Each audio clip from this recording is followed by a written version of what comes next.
নমস্কার। আমাদের রাজ্যের গঠন হচ্ছে সপ্তম বেতন কমিশন। রাজ্য বাজেটের দিকে তাকিয়ে সরকারি কর্মী ও শিক্ষকরা সাম্প্রতিক প্রকাশিত এই প্রতিবেদনটি আমরা বিস্তারিত জেনে নেব।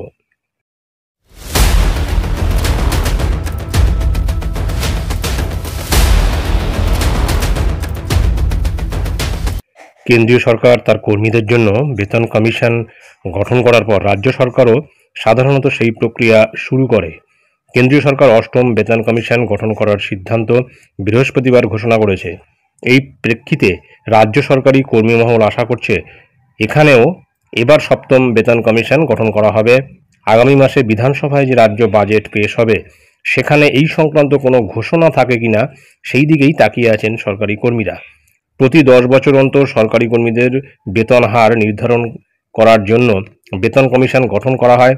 এর আগের বেতন কমিশনের সুপারিশ কার্যকর হয় 2016 সালের জানুয়ারি থেকে। সেই অনুযায়ী পরবর্তী বেতন কমিশনের সুপারিশ কার্যকরী হবে 2026 সালের জানুয়ারি থেকে। ষষ্ঠ বেতন কমিশনের সুপারিশের ভিত্তিতে রাজ্য সরকারি কর্মীদের নতুন বেতন হার 2020 সালের জানুয়ারি থেকে কার্যকর করা হলেও নোশনাল এফেক্ট দেওয়া হয়েছিল 2016 সালের জানুয়ারি থেকেই। যেহেতু 2026 সালে রাজ্য বিধানসভার ভোট আছে, তাই এই বছরই বেতন কমিশন গঠন নিয়ে কোনো সিদ্ধান্ত হতে পারে বলে কর্মীরা আশা করছেন। রাজ্য সরকারি কর্মচারী ফেডারেশনের আহ্বায়ক প্রতাপ নায়েক জানিয়েছেন, মুখ্যমন্ত্রী মমতা বন্দ্যোপাধ্যায় সমস্ত দিক বিবেচনা করেই এই ব্যাপারে সিদ্ধান্ত নেবেন। মুখ্যমন্ত্রীর উপর তাদের পুরো ভরসা আছে। অন্যদিকে কনফেডারেশন অফ স্টেট গভর্নমেন্ট এমপ্লয়িজের সাধারণ সম্পাদক মলয় মুখোপাধ্যায় জানিয়েছেন যে কেন্দ্রীয় বেতন কমিশনের সুপারিশ অনুযায়ী রাজ্য সরকারি কর্মীদের নতুন বেতন হার নির্ধারণ করা যায়। অনেক রাজ্যেই এটা করা হয়। কেন্দ্রীয় সরকার সপ্তম বেতন কমিশন গঠন করেছিল 2014 সালের ফেব্রুয়ারি মাসে, লোকসভা ভোটের কয়েক মাস আগে।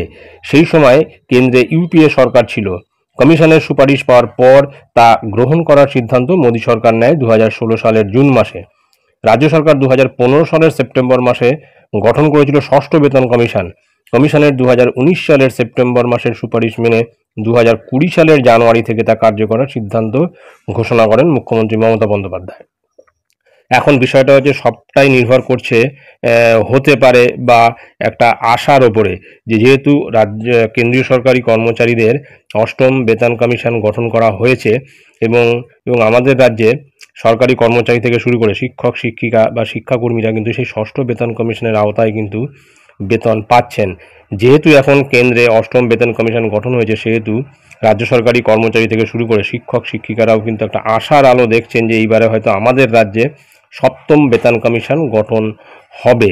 এখন এর সব কিছুই নির্ভর করছে রাজ্য সরকারের ওপর আদৌ সপ্তম বেতন কমিশন গঠন হয় কি না, বা ডিএর ব্যাপারটা তো ছেড়েই দিলাম, অন্তত সপ্তম বেতন কমিশন গঠন হলে যে বেতনের যে স্ট্রাকচারটা বা বেতন যে বৃদ্ধির একটা বিষয় সামনে আসবে, সেটা হলেও কিন্তু অন্তত কিছুটা সুফল পাবেন সরকারি কর্মচারী থেকে শুরু করে শিক্ষক শিক্ষিকা শিক্ষাকর্মীরা। তো এটাই ছিল গুরুত্বপূর্ণ আপডেট যা আমি আপনাদের সঙ্গে শেয়ার করলাম। ধন্যবাদ।